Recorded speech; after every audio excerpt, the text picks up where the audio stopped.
The empty playing fields at Thames Valley schools gave parents and students a sneak peek at what the rest of their school year might look like. Teachers wore black and withdrew from extracurricular activities, a pushback to new legislation by the McGuinty government that imposes a wage freeze, eliminates the banking of sick days, and bans strikes for 2 years.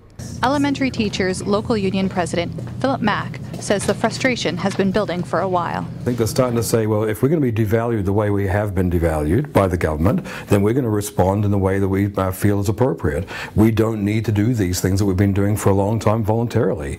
Thames Valley Director of Education Bill Tucker said that the board might consider using parents and volunteers to keep the programs running. I'm also sure the administrators would be quite happy with people who don't have any responsibility to them in particular to come in and do voluntary activities. It's not the same thing as having a teacher on staff.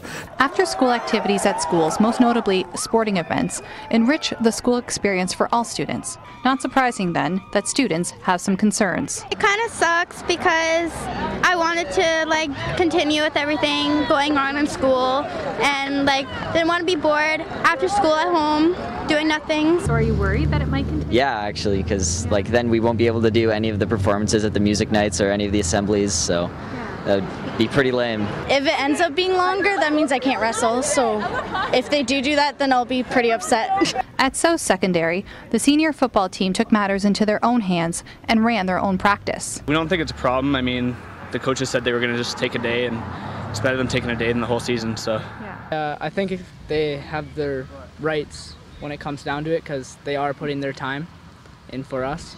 A solidarity rally is planned for Friday in front of MPP Chris Bentley's office. For the London Free Press, I'm Kelly Pedro.